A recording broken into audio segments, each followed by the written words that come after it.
Well, thank you very much, and thank you to Pastor Paula. Paula's an incredible woman. She's been with me a long time, right from the beginning. This is a beautiful American tradition, and it's a true honor to be back with so many incredible leaders and people of faith at the National Prayer Breakfast. I think I've been here just about every time.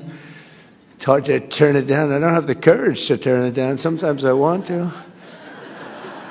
Come back from a horrendous trip fighting people that can't stand us, keeping us out of wars, and seeing things that nobody would believe that anybody would see.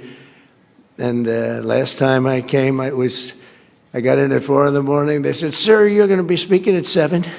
I said, "Really? Oh, that's wonderful." I said, "Where?" "National Prayer Breakfast." I said, "I'll be there. I'm afraid not to be. I need all the help I can get."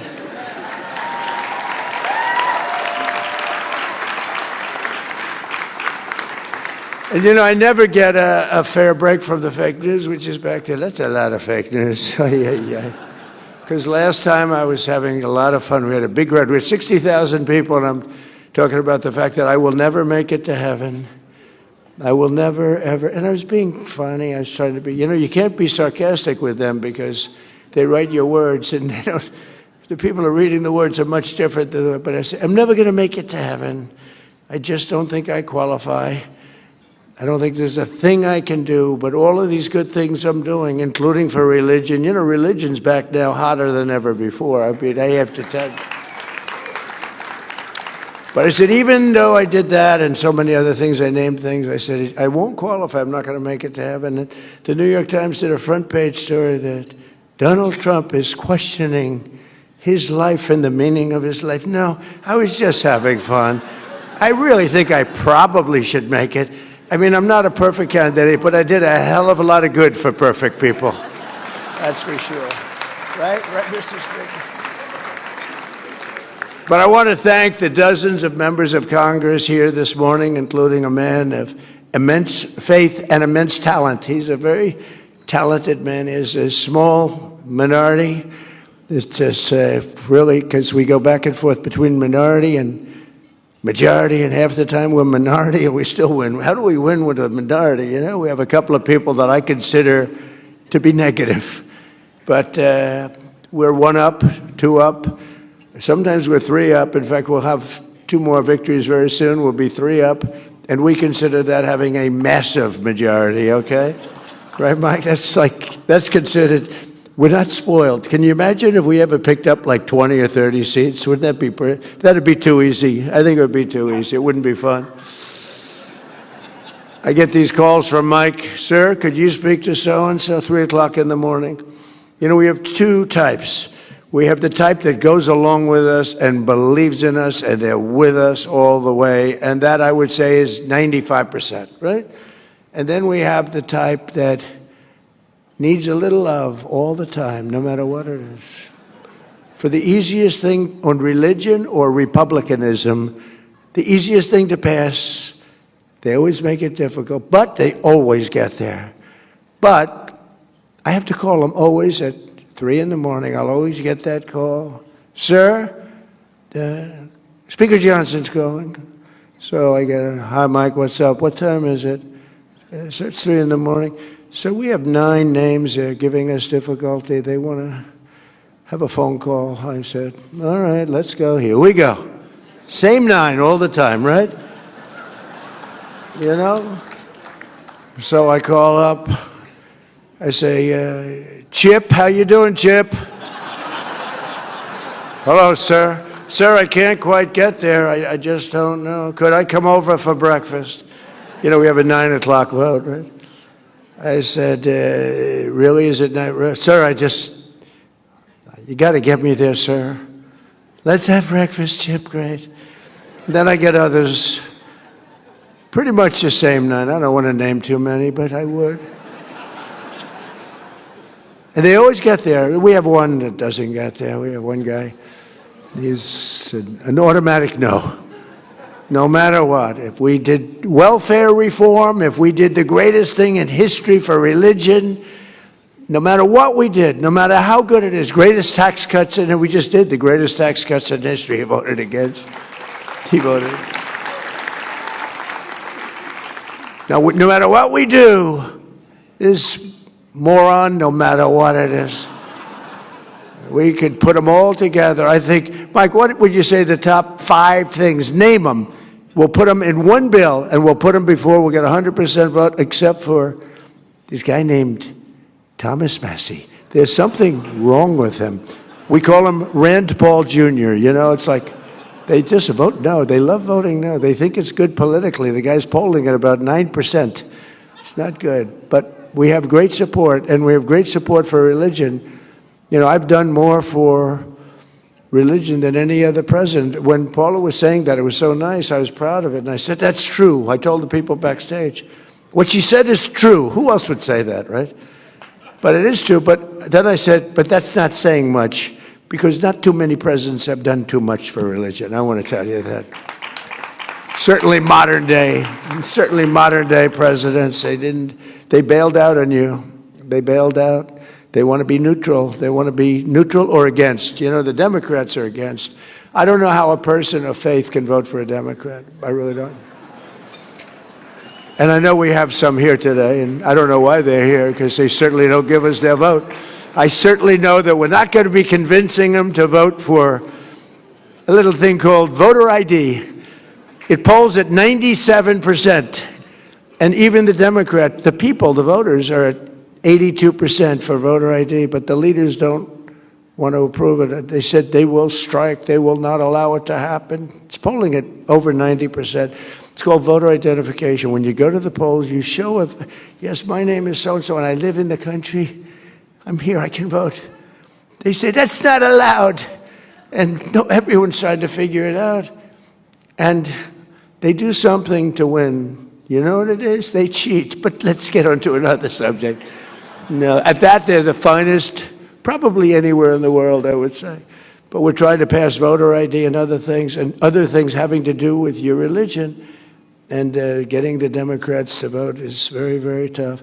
But we're grateful to the co-chairs of the breakfast, Representatives Ben Klein and Jonathan Jackson and Governor Bill Lee of Tennessee. Thank you very much. Thank you very much. Thank you very much.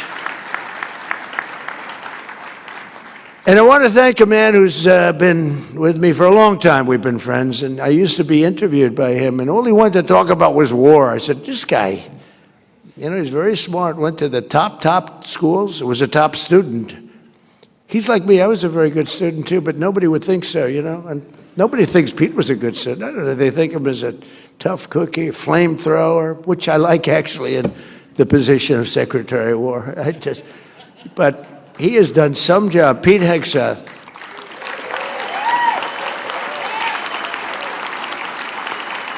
You know, he was very popular. He turned down a very large 5-year extension contract for millions of dollars a year. Oops, I don't want to say that. Your wife is here. She's saying, are you crazy?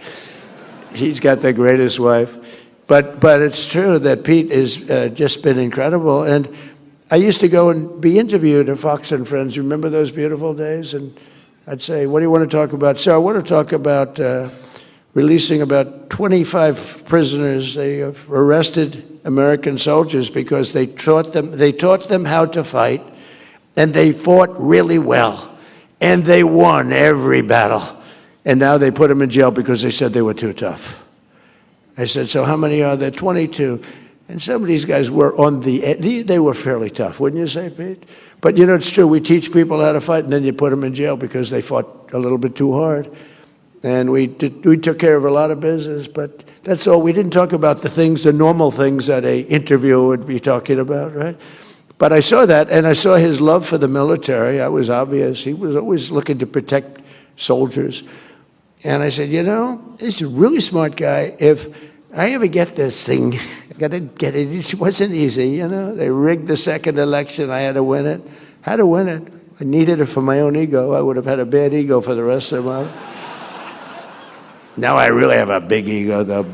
Beating these lunatics was incredible, right? What a great feeling. Winning every swing state, winning the popular vote. The first time, you know, they said I didn't win the popular vote. I did. But they said. So they'd always say, would always thought they'd introduce me. While Donald Trump did not win the popular vote, you know, I'm sitting up being introduced by a Democrat or somebody.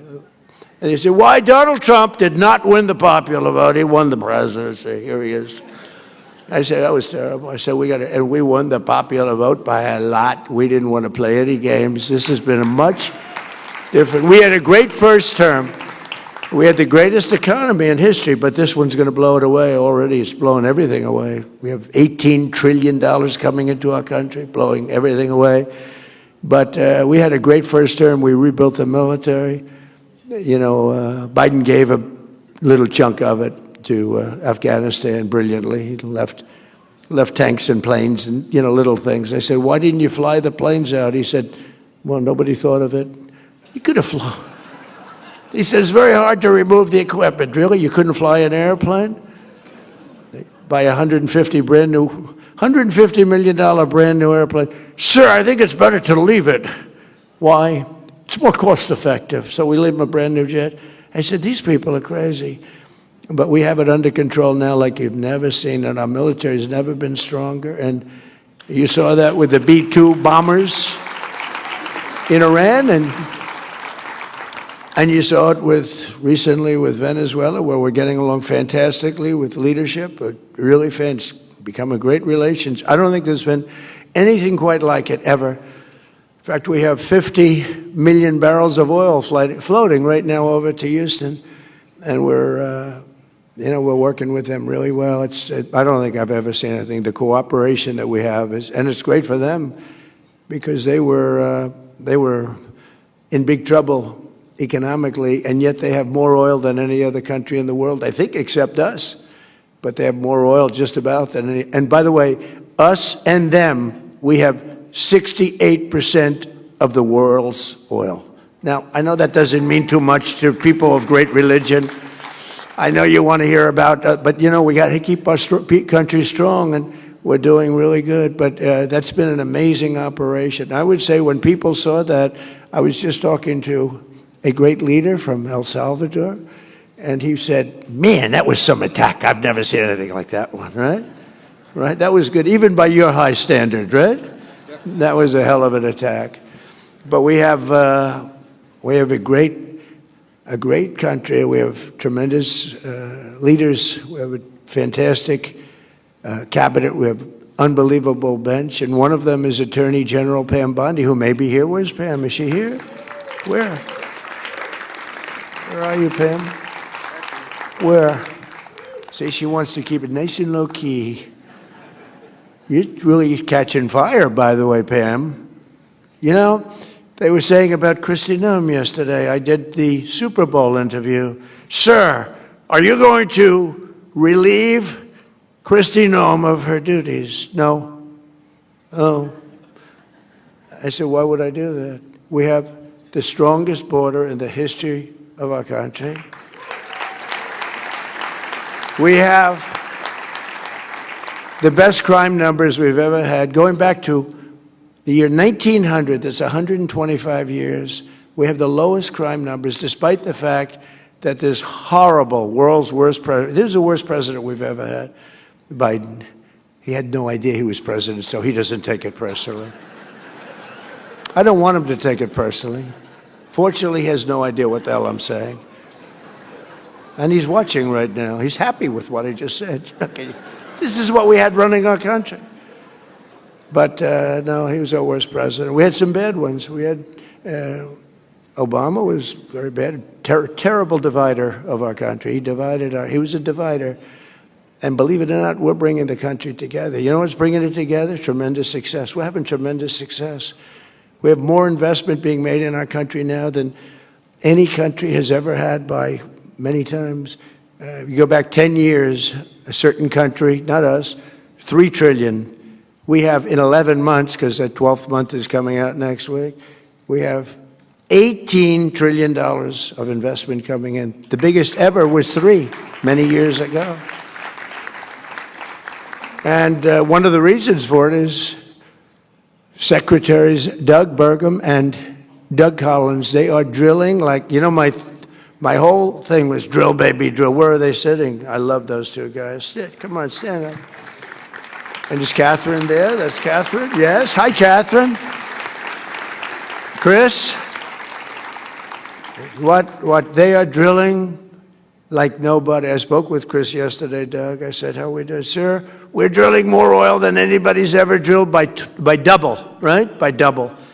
We're doing it. That's why I was in Iowa last week with the farmers who were doing very well. We just handed them $12 billion out of tariff money because they were taken advantage of by foreign countries, various foreign countries. And I said, how much was it that they got hurt for? $12 billion. I said, good, let's write them a check. I gave the farmers $12 billion. And they don't even want it. They just want to be treated fairly. But we're getting it from that, but we're getting it with nobody's ever in history, and we've never done it either, like anywhere close. We're taking out more energy out of our beautiful land, oil and gas, clean oil and gas. And I always say, clean, beautiful coal. You know, the only thing I told these two guys they have to do, because they're the greatest energy people in the world, the best. I said, when you mention the word coal, anytime you mention coal, C-O-A-L, anytime you mention it, has to be preceded by 2 words, clean and beautiful. So Doug was making a speech the other day, and I sort of tried to pass a note, because he mentioned coal about 40 times, and he kept saying, clean, beautiful coal, clean. It really only works a few times, right?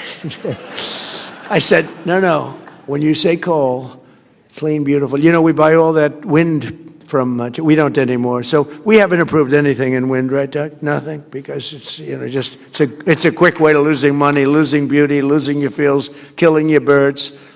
And other than that, it doesn't work.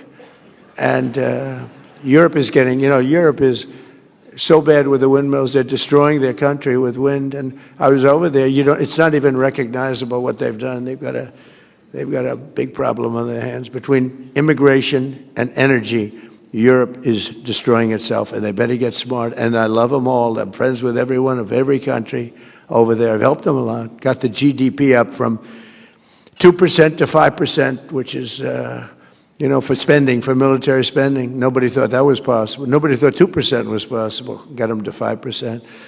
But it's not recognizable, Europe.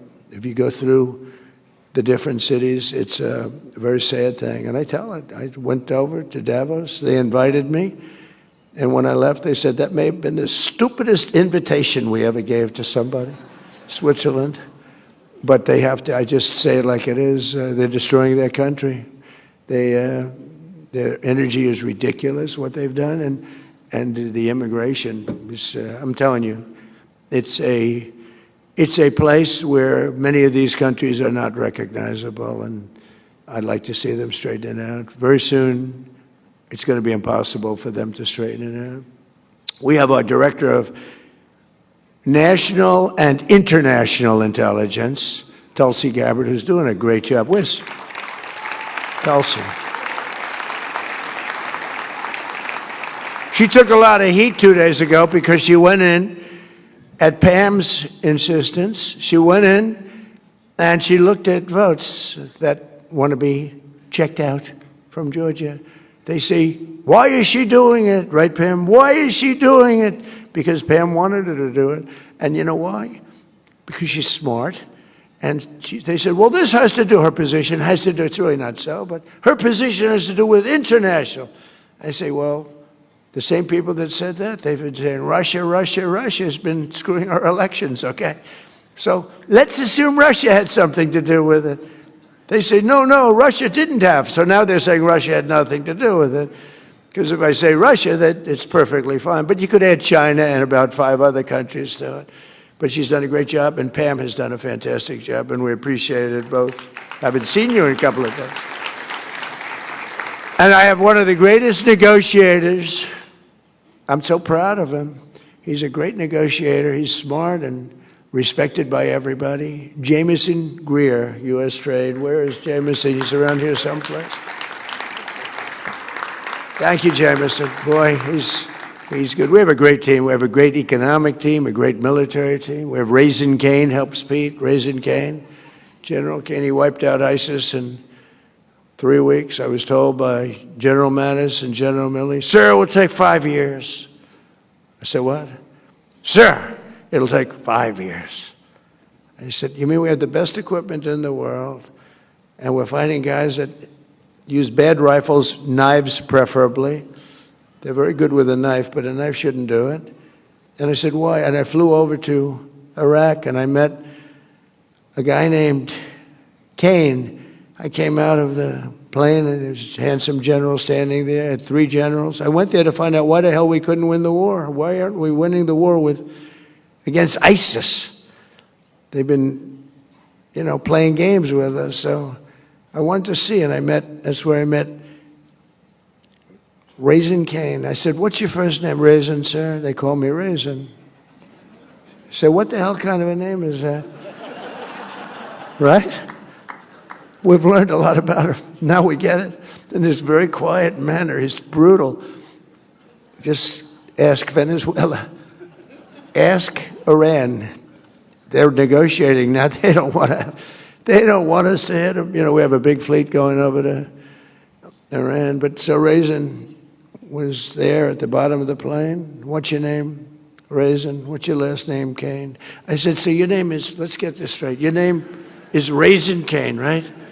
Yes, sir, that's what they call me. You're the guy I'm looking for. And then he said, sir, if you'd like, you can go and sleep. It's a 20-hour trip. If you'd like, you can go and sleep. We have quarters prepared for you. I said, no, I don't have to sleep.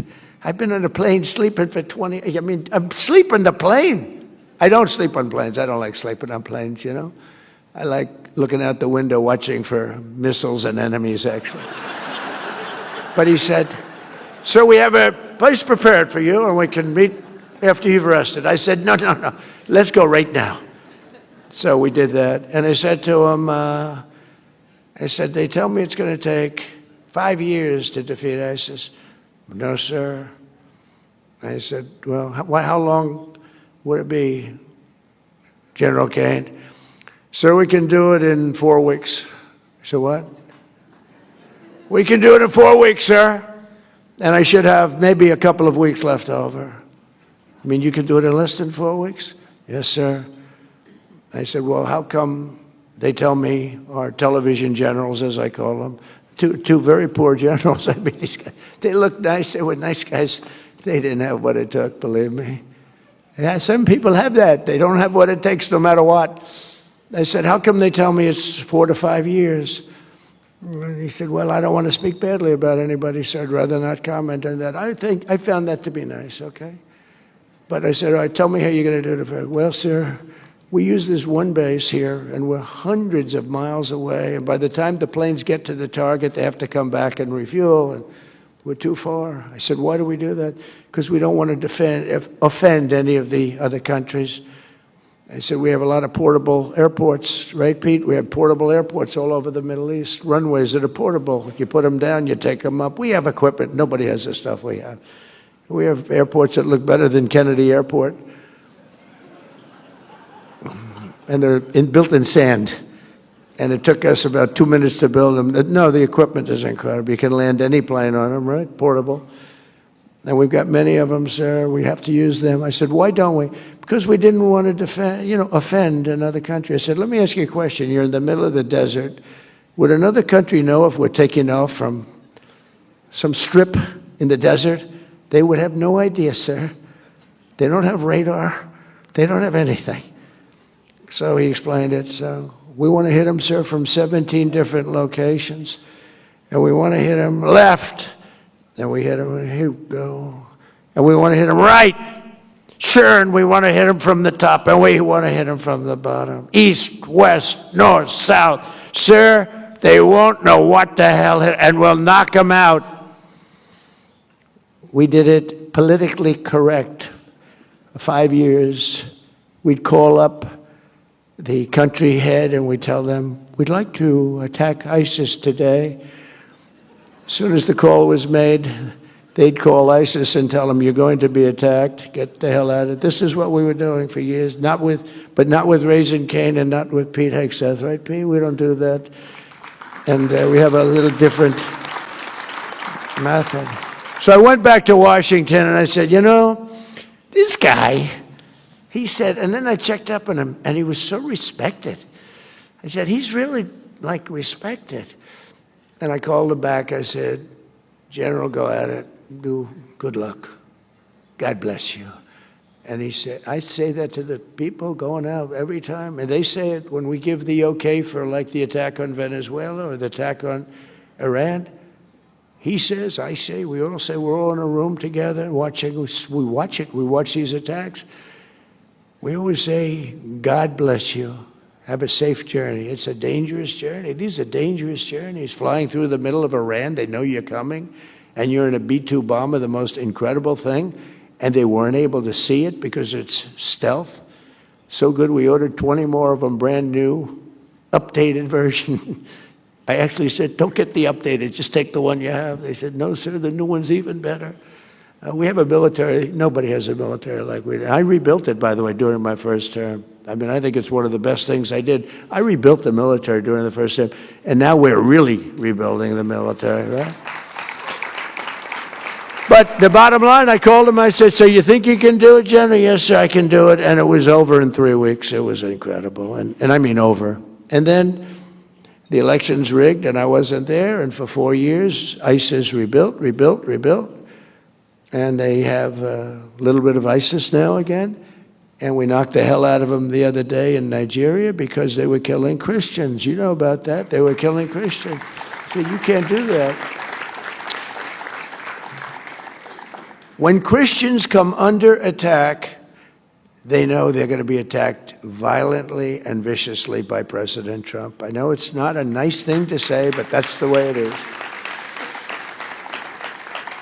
So we're also delighted to welcome visiting leaders and dignitaries from more than 110 countries. They're here, and including one of my favorite people, President Bukele of El Salvador. He has been so incredible. He has been such a great ally of this country. Thank you very much. Such a great ally. He's, some of you have seen, he operates rather large prisons, like prisons that's so large you can't see from one side to the other unless you have perfect 20/20 eyesight with binoculars. That's how long and big. And they do a job. They do a very humane job, but they're very strong prisons. And we send a lot of the people that we capture, the murderers, the drug dealers, the people that came into our country illegally and have already committed massive crimes. We had 11,888 murderers, and many of them are in your prisons right now, right? And he does a fantastic job. I mean, he really sounds like a different kind of, this is a religious breakfast. You're going to walk away and say, he's the meanest son of a gun I've ever seen. But I'm not. I just want to keep our country safe. It's very simple. We have to keep our country safe. So I want to thank you, Mr. President, for a great, amazing job you do with our people, too. They work together so well. Appreciate it. Not easy. This prayer breakfast comes at a special time for our country as we prepare to celebrate the 250th anniversary of American independence.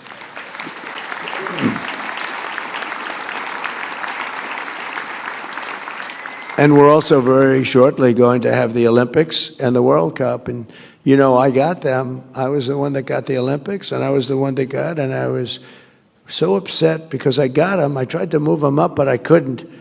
And my first term, I was getting them, and Barack Hussein Obama would refuse to call the Olympics because, in all fairness, they took advantage of him. Remember, he went there He flew all the way to whatever country, some beautiful country in Europe, and he made his presentation, and he ended up coming in last.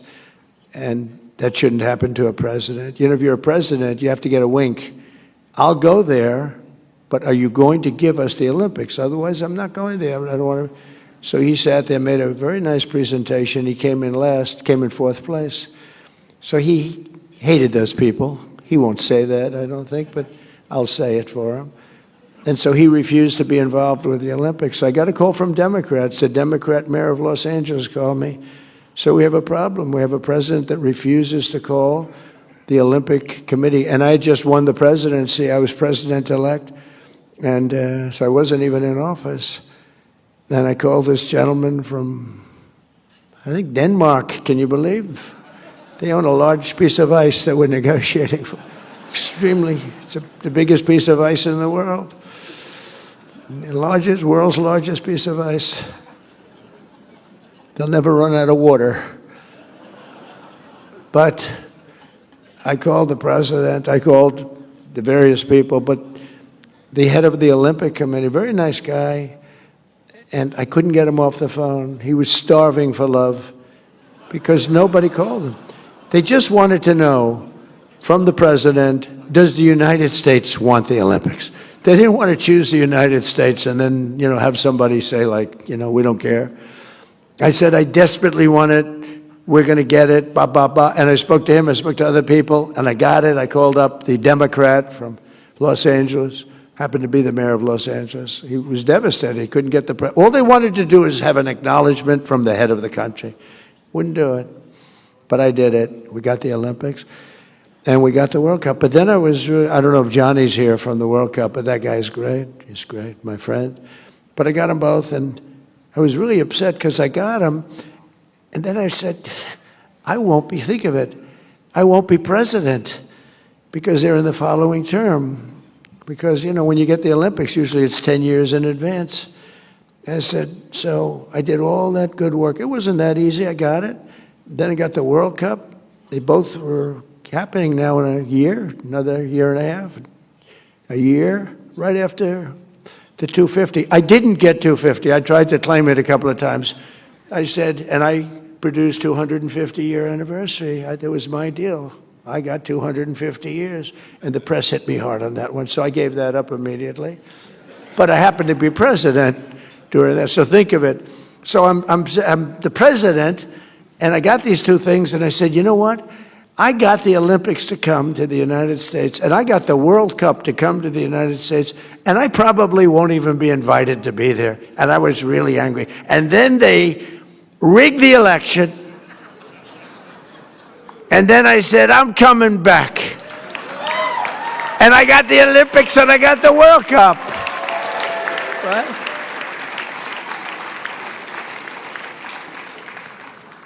And at some point, I'm going to get right back onto the teleprompter, and you're going to say, that was a wonderful speech.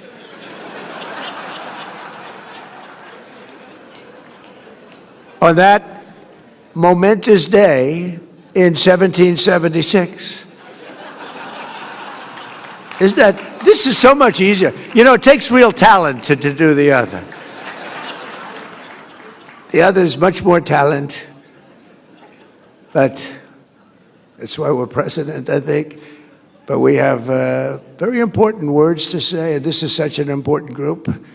And we have plenty of time to say it, because when it comes to religion, I have all the time. I'm one of the few that say we have all the time in the world. But on that momentous day in 1776, history changed forever when our founders proclaimed the immortal truths that echoed around the world and down all the way through time. They declared that all of us are made free and equal by the hand of our Creator. A lot of presidents refuse to say that. They refuse to say that. Some refuse. Some major politicians refuse to say the word God. They don't want to say it. I say it. That we are endowed with our sacred rights to life, liberty, and not by government, but by God Almighty Himself. And those words rang out from Philadelphia and launched a revolution, not just in America, but in the hearts of all humanity. The principles of the Declaration of Independence, which is one of three, sitting right beautifully in the Oval Office. I took it out of the vaults, and it's beautiful. It's beautifully protected, and it's a magnificent document. I stare at it all the time, and I read it as often as I can. A true, brilliant work of art. They've stirred the spirit of patriots in every nation, liberated millions from tyranny, and lifted billions from poverty, and it's doing now more than ever before. We're doing better than this country's ever done. In 1 year, think of what we can do. We just have to keep it going, Mr. Speaker, if you don't mind. Okay, got to keep it going. But no, and the Democrats admit this, no president in his first year has ever done the things we've done. When you think we've gotten the largest tax cut in history, larger than even in the first term. But we've done something else, and I think we've brought back spirit to our country. You know, 2 years ago,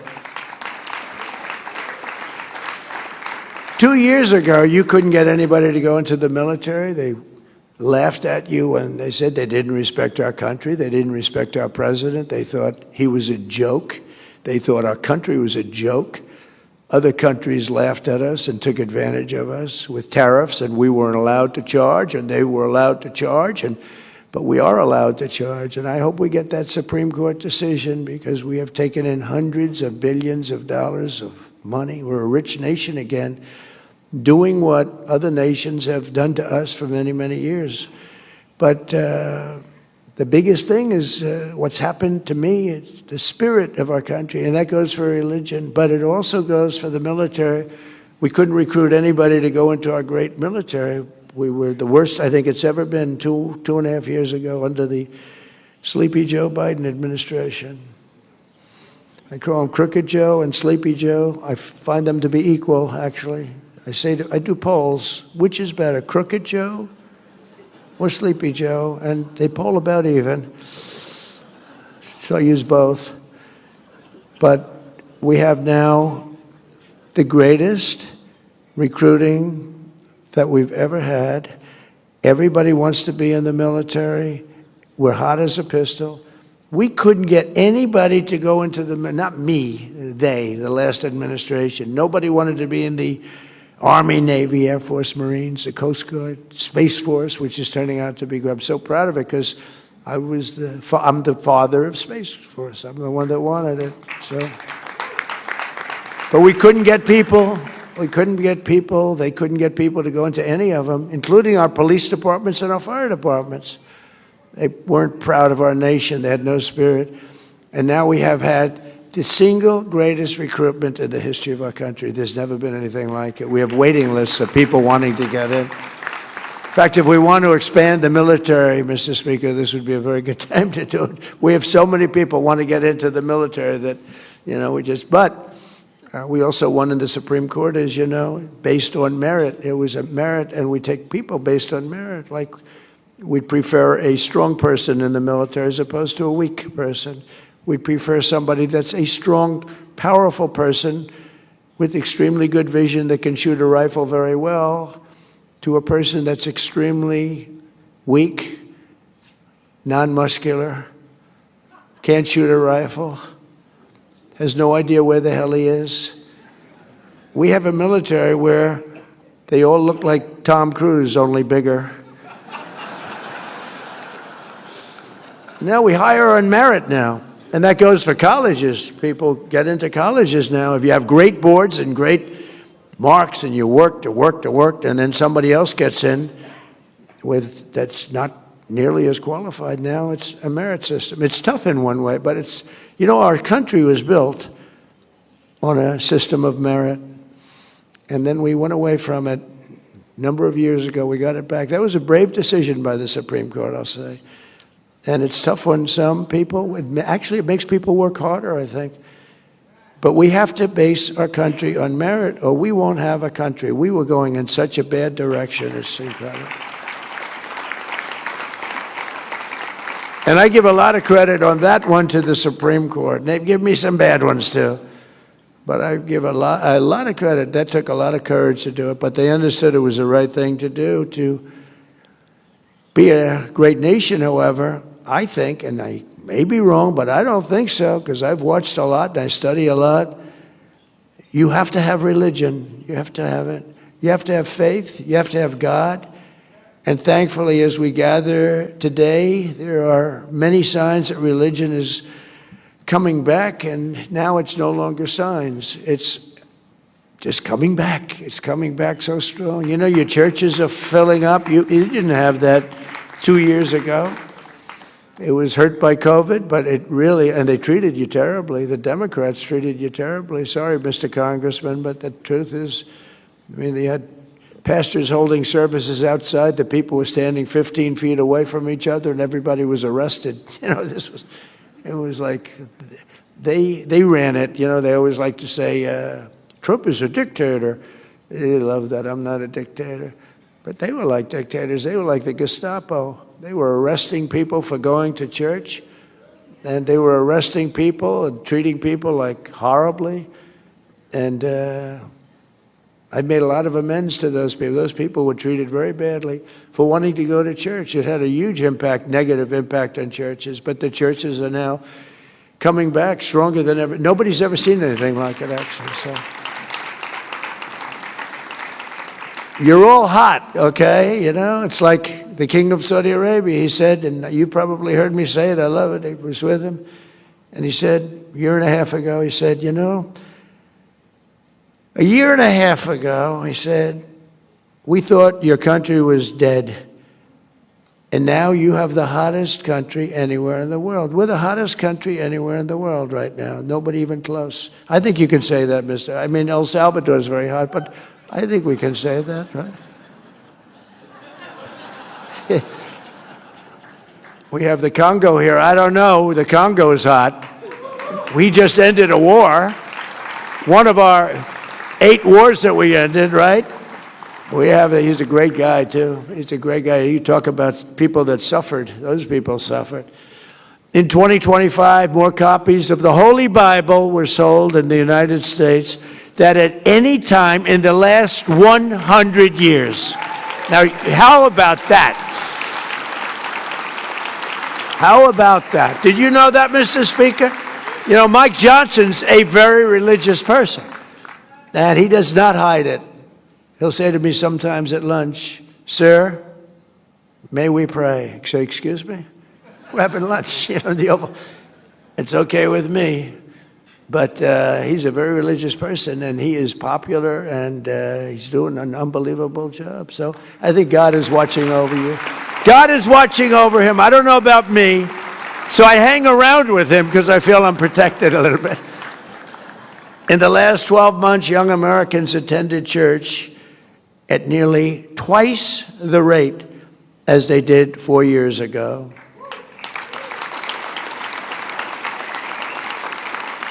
And many churches, you see the stats, I mean, people are talking about it. The radical left is not happy about it. Many Democrats are not happy about it. This, by the way, will be the last year the Democrats show up to this event, I tell you. But I got to say, how the hell do you vote for these people?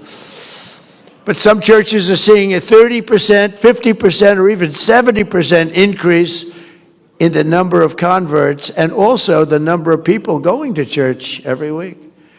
To support this exciting renewal this morning, I'm pleased to announce that on May 17th, 2026, that we're inviting Americans from all across the country to come together on our national mall to pray, to give thanks, and we are going to do something that everyone said, like, that's tough. We're going to rededicate America as one nation under God. You know, a lot of people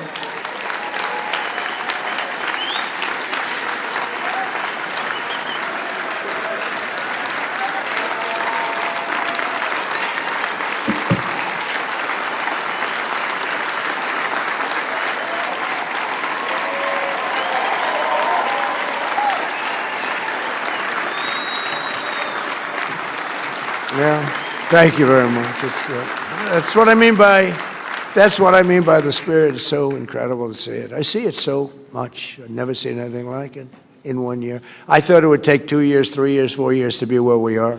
Well, we've done it in, really 10 months. We're at 12, but now it's just getting to a level that we've never reached before as a country. But that includes religion. And maybe that's part of the reason that we're doing so well. There's such great spirit. It's all spirit, and it includes religion. I've always said, you just can't have a great country if you don't have religion. You have to believe in something. You have to believe that what we're doing, there's a reason for it. There has to be a reason for it. We're all working and we're behaving. I behave because I'm afraid not to, okay? Because I don't want to get in trouble.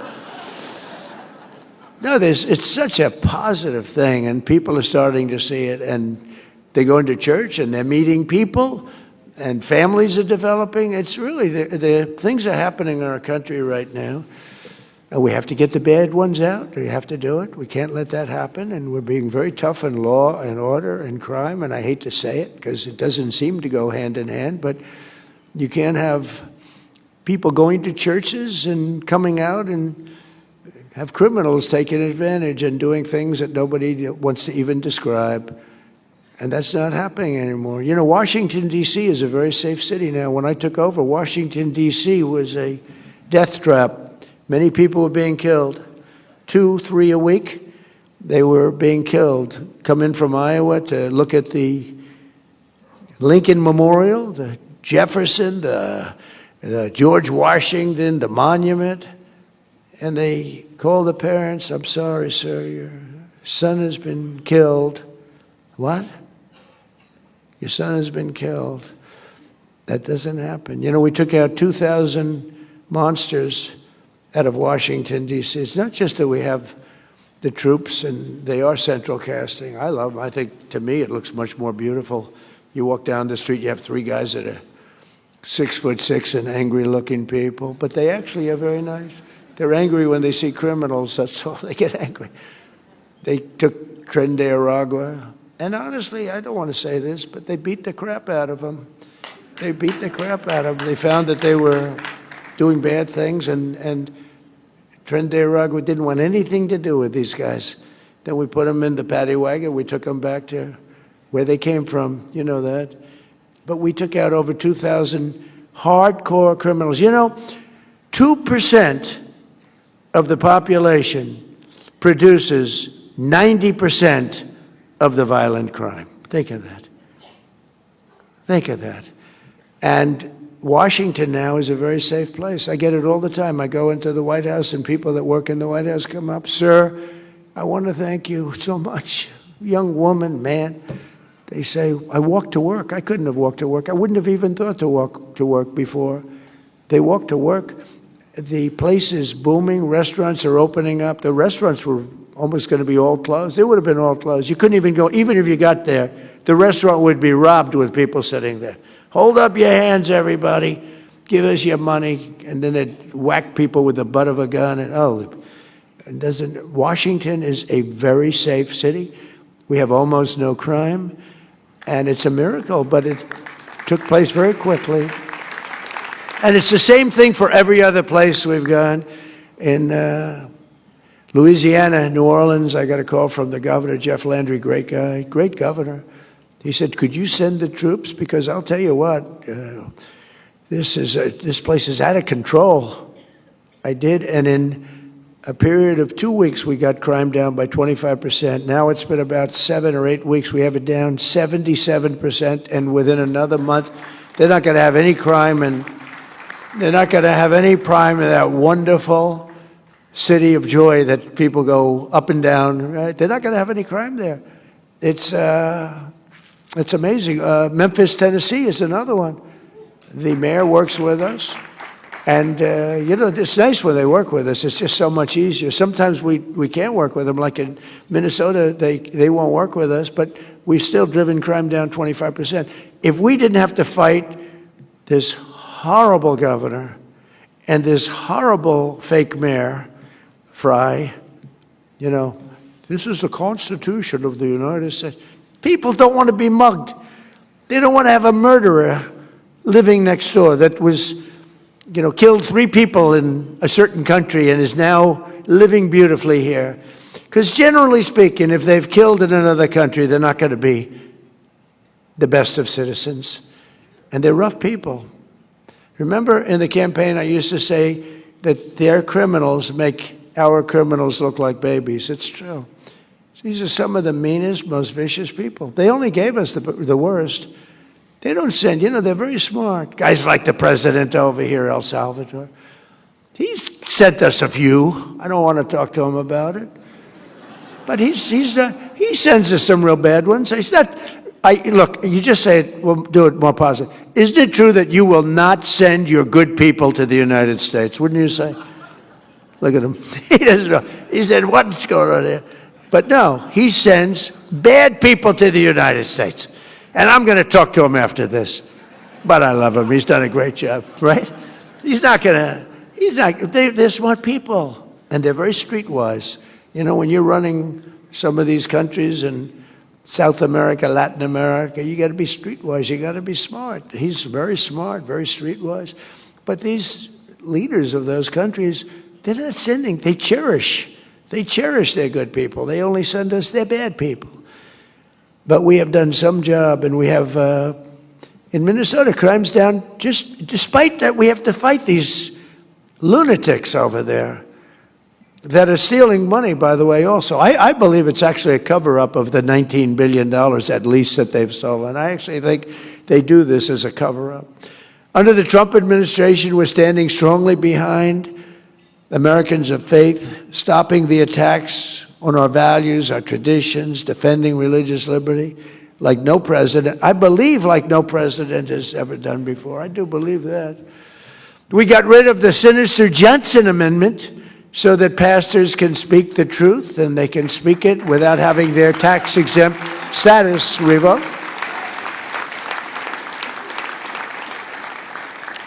I was with a large group of ministers, pastors, priests, rabbis. We had a group of people that were a great group. And I asked them for help. Paula White was there, remember, Trump Tower at the top of the building, beautiful building. And they were so enthusiastic for the first election. They were so enthusiastic. And I didn't want to be pushy because I'm not a pushy individual.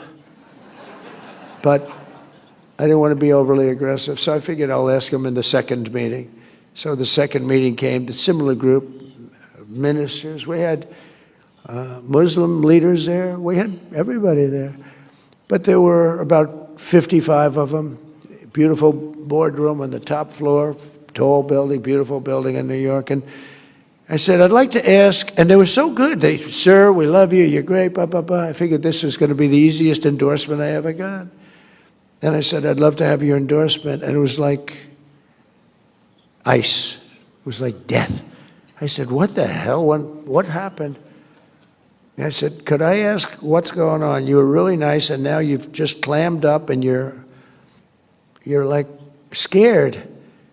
And one of them stood up, that Paula knows very well. He said, sir, we're very concerned because if we speak about religion, if we ever endorsed you as an example, we would lose our tax-exempt status immediately and our church would go out of business. He said, what's that all about? And it was the Johnson Amendment. Lyndon Johnson had a fight with somebody in Dallas or Houston with a minister, and he didn't like him, and they didn't like each other. And the minister thought he was terrible, and I guess he didn't like the minister. And he was a powerful president. He knew how to do things, and he got something passed called the Johnson Amendment, which basically takes away your right of speech. And people like me, and people like a lot of people, they want to hear from ministers. They want to hear from priests. They want to hear from them. And you were restricted from talking about very important things like who to elect. If you said that, you were gone. You couldn't do it, even if you said it in a very nice way because they were going to be better for the church. And we worked hard, and we're going to make that permanent pretty soon, I think, Mike. But we worked hard at getting rid of the Johnson Amendment. It's gone as far as you can say anything you want. Now, if you do say something bad about Trump, I will change my mind, and I will have your tax-exempt status immediately revoked. If I go into one of these churches, we will stop Trump. You ever hear some of these guys? They said, not too many, I can tell you, because we won like 94% of the vote. People got it. People got it. We had a lot of people pretending. They pretended to be very religious, but I don't believe they were. But the people ultimately got it. You know, you have a Robert Jeffress. I don't know if he's here. Is he here, Robert? Is he here? Robert Jeffress was on television in 2016 when I just sort of announced I was running. And he said, I know every candidate very well. There were 18 candidates, me and 17 others. He said, I know every candidate very well, and I know Trump a little bit, but he may not be as good with the Bible as some of them. He may not have read the Bible as much as some of them. In fact, he may not have ever read the Bible, but he will be a much stronger messenger for us, and he will get things done that no other man has the ability to get done. And I endorse him fully. And I said, you know, that guy, I didn't want to admit anything, but that was very interesting. And I think we've gotten more done, Paula, than anybody could have ever gotten done. What we've done, nobody else would have been able to do. We reinstated also service members who were thrown out of our military over religious objections. That was a big deal. They thrown out over religious objections to vaccine mandates and all of the other things. They used any excuse they could. We restored those patriots to their former ranks with full pay. We've given them full pay. They were taking advantage of it. And I really think it was over religion. I actually think that they used the vaccines as a way of really punishing people over religion. I don't know how you can vote for these people. I really don't. I don't know how you can. We passed the largest ever expansion of school choice so that every parent has a chance to send their child to a school that shares their values. And today I'm also pleased to announce that the Department of Education is officially issuing its new guidance to protect the right to prayer in our public schools. That's a big deal.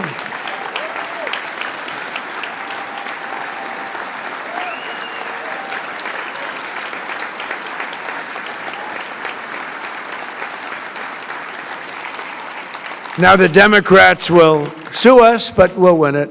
We'll win it. They'll sue us. They sue us for everything. I'm the most sued human being in history. They've sued me for everything. I got impeached twice over nothing, but the Republicans were great. Just wiped them right out. But I got impeached. I got indicted. Wiped them out. There's never been, there's never been, to the best of our knowledge, any politician that's ever been indicted who won an election. Very popular politicians got indicted, they lost. I got indicted so much, I got tired of calling my wife. I'd say, darling, I was just indicted again. She said, oh, darling. What? Oh, what does that mean? She's very elegant. You saw that from the movie. She's not into the world of indictments. It's not Melania. Now she doesn't know what an indictment, it's not her deal. Her movie, by the way, big success. That movie is a big success. Right? Yeah, I called up so many times. I'd say, honey, I just got indicted again. Don't worry about it. But think of it many times. And then they say, Donald Trump is using the Justice Department to get even. And I don't, but wouldn't I have a right to? Think of it. There's never been in history a president treated like I got treated. But they say, I use it. And it's amazing. I did that interview yesterday, and they said the question, are you using the Justice Department for your own personal gain? I said, they indicted me 87 times. It's the most incredible thing. But we don't do that, Pam, do we? Huh? We do what's right. We do what's right. And Pam does it. We have great people. We have great people working there. but we do what's right. We expanded the Mexico City policy to stop taxpayer dollars from being used to promote radical gender ideology all around the world. No other president would do that. No other president would do it. And my administration also rejoined the Geneva Consensus Declaration to affirm the right to sovereign nations to protect life, defend the family, and to be faithful to God. Nobody ever did that. I signed an executive order to slash federal funding for any public school that pushes transgender insanity. This is crazy. On our youth. Who would think about that? Who would think if you go back 15 years, you're talking about, and I stopped the mutilation of children. The mutilation, the word is mutilation. They mutilize, the mutilation of children. I stopped it. Who would think if you said that 15 years ago, they'd say, what the hell is he talking? Is he crazy? It's levels you've never seen. We're still fighting it, but, transgender for everybody. They want transgender for everybody. We stopped it. And we also, very importantly, we got men out of women's sports. It's enough of that nonsense.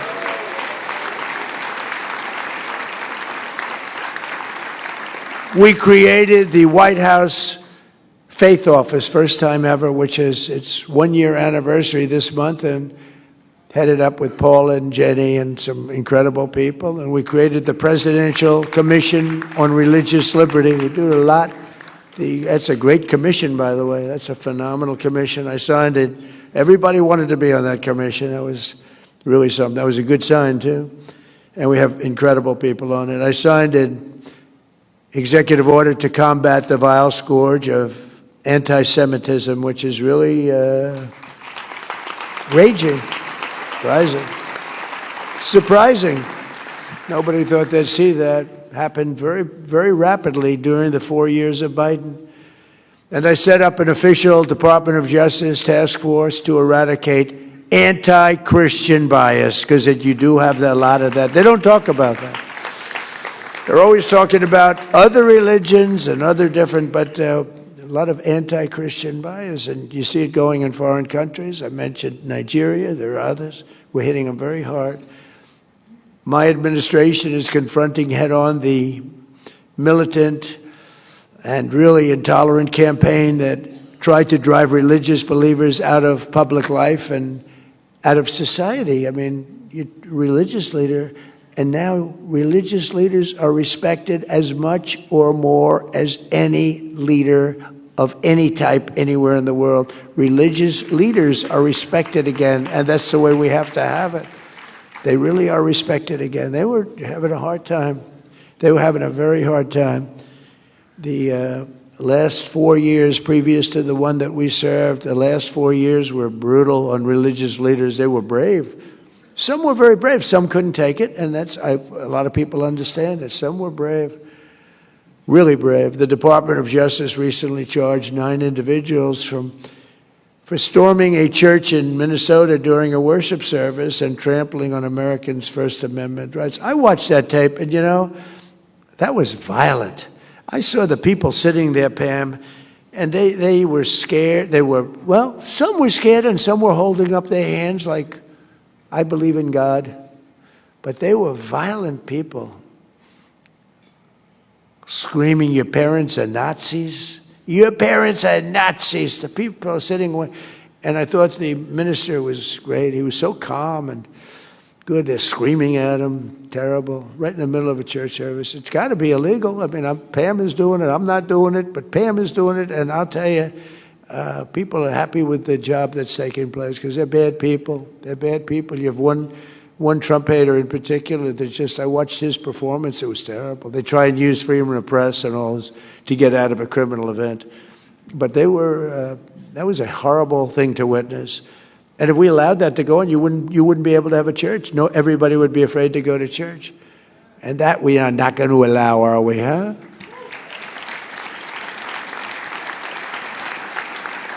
And in the audience today is an incredible woman who reminds us what a precious gift of religious liberty we have here in America, a tradition that sadly is not shared in so many places in the world, and even in our country.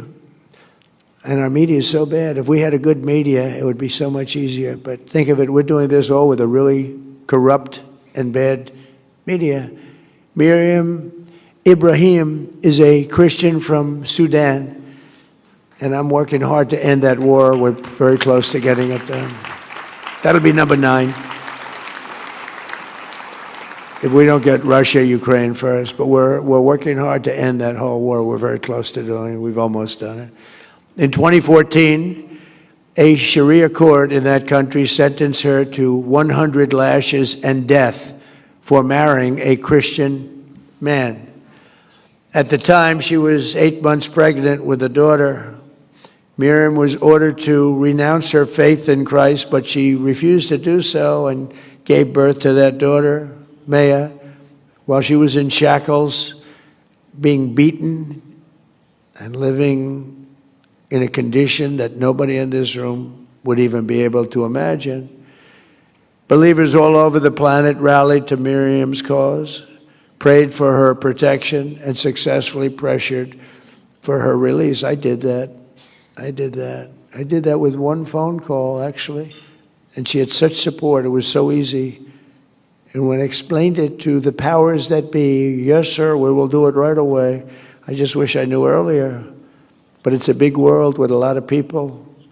Miriam and Maya are here this morning and now live safely in America, where we protect Christians. We don't kill them, we protect them. And you're getting protected better now than you've ever been protected before. So Miriam and Maya, thank you. Where are you? Are they here? They're here someplace. Where are you? Please stand up. Stand up. Thank you.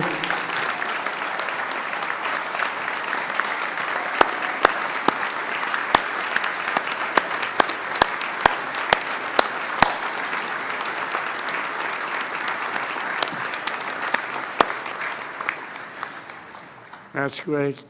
A lot of bravery. No administration in modern history has done more to confront the plight of persecuted Christians around the world than we have. With us, it's a mission. It's actually a mission.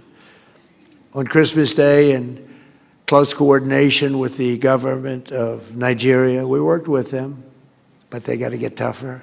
I ordered powerful airstrikes to decimate the ISIS terrorists who have been slaughtering Christians in that country by the thousands. It's not even believable. We hit them so hard, they still don't know what the hell happened. And we were going to do it on a different day. I said, no, do it on Christmas, so they understand it. Remember, Christmas was, when I ran in 2015, when I announced, I said, we're going to bring back Christmas, because the word Christmas was almost gone, and we did. People use Christmas anymore. We brought back the word Christmas. They didn't want to use it, and we're using it again. But I specifically told Pete, I said, hit him on Christmas Day.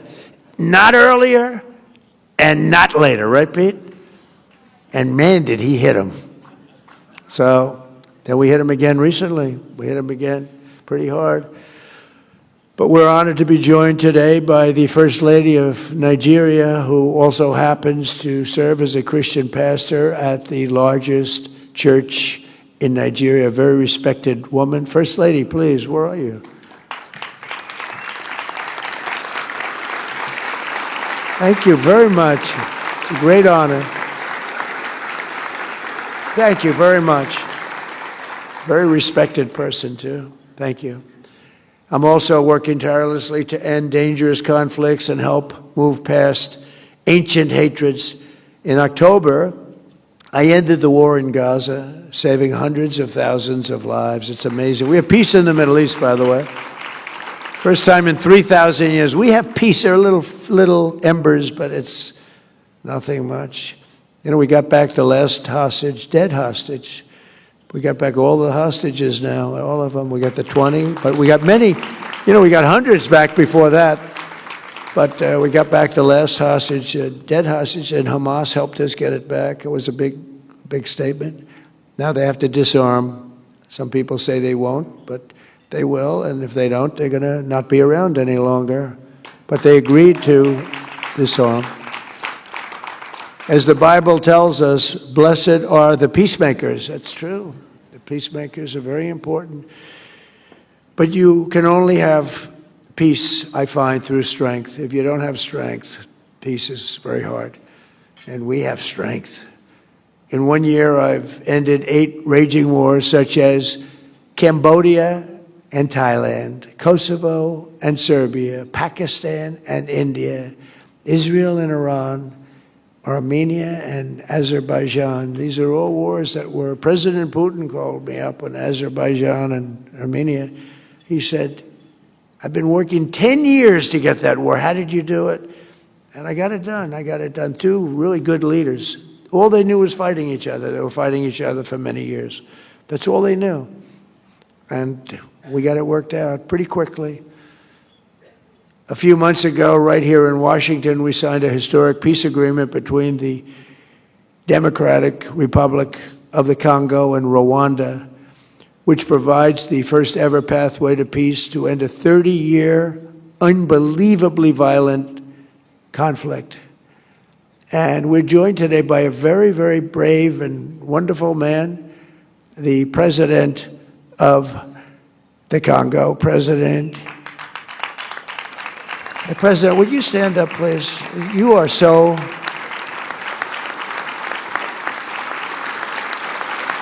President, thank you. And you really are. You're a brave man. I know what you've been through. I know that one very well. That was a hard one. That was many, many years. And it's working out okay. Nothing's easy. Every once in a while I have to call them both back, but it's working out okay. It's going to work out good. But you are brave, and we appreciate you being here. Great honor. Great honor. Good guy. Together, he and I have also signed the largest minerals deal in U.S.-Africa history. And, you know, Congo has magnificent land. It's incredible land, and he's doing very well with it, so we appreciate it. But we've signed the largest deal with some of our big companies, and they're going in. So thank you very much, Mr. President, and you call me for anything, right? Thank you. And just in closing, scriptures always tell us that blessed are the pure in heart. I don't know if that applies to me necessarily. I'm not so sure. I don't know, Paula, does that apply to me? I'm not sure. I try. But we're joined this morning by 2 incredible young American patriots and believers who show that, you know, that's so true. Last summer, Emma Foltz and London Smith were both camp counselors at Camp Mystic, the Christian girls' camp in Central Texas. One of the worst things I've ever seen. On that fateful night, 20 inches of rain fell in a matter of minutes. Nobody's ever seen anything like it. And the river rose 20 feet in literally 30 minutes, leaving utter devastation and destruction. Emma bravely helped lead 14 precious little girls to safety. And London, seeing the water rise, gathered with other girls at the top of their building and prayed. They just prayed and prayed. And as they prayed, the water miraculously stopped rising. Just a few inches from their feet, it was going to overwhelm them. Anybody in the cabins were gone. Anybody in the cabins were gone. Who would have known? They thought the cabins were the safe place to be. It wasn't. Then the water began to retreat, and many hours later they were finally rescued. As you know, many young people died that night. When asked what she hopes others to take away from her story, London said, "This life is not promised. Our breath every minute is not guaranteed. Because of that, we shouldn't take life for granted, and we should just live it well." I mean, it was just an amazing statement. I saw her make this statement. Young girl making that statement. Incredible, actually. Very complex statement. Smart, but true. London, I know exactly what you mean, and I want to thank you both for being here and your remarkable, incredible courage. It's been really amazing. And if you could at least stand, you know, I said, would you like to speak? And they said, well, we're a little shy, but you know what? You may be shy, but you're very brave. Would you please stand?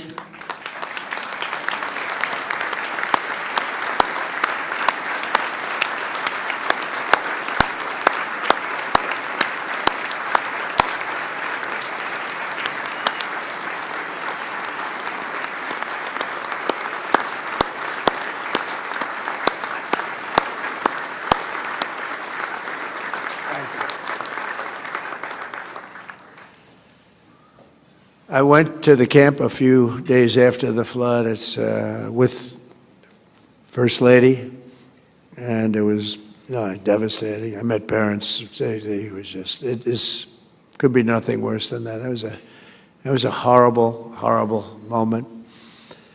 Almost 250 years after our founding fathers took one of the greatest leaps of faith in human history, the story of Emma and London shows us that faith of the American people remains unbroken. Actually became stronger than ever. And it reminds us that prayers strengthen, prayers heal, prayer empowers, and prayer saves. Quite simply, prayer is America's superpower. It really is a superpower. And it always has been, and it always will be.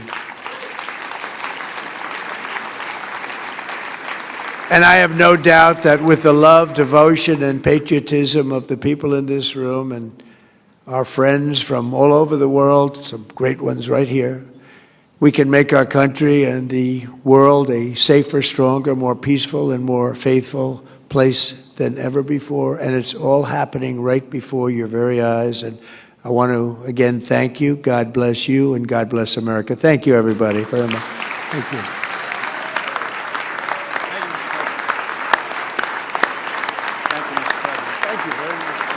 Pray for you here shortly. Okay, good.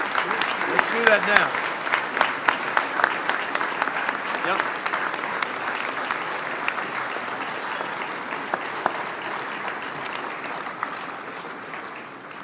Thank you, Mr. President. Would you all please join me in a prayer for the President? Heavenly Father, we come before you with humble and grateful hearts, mindful that every authority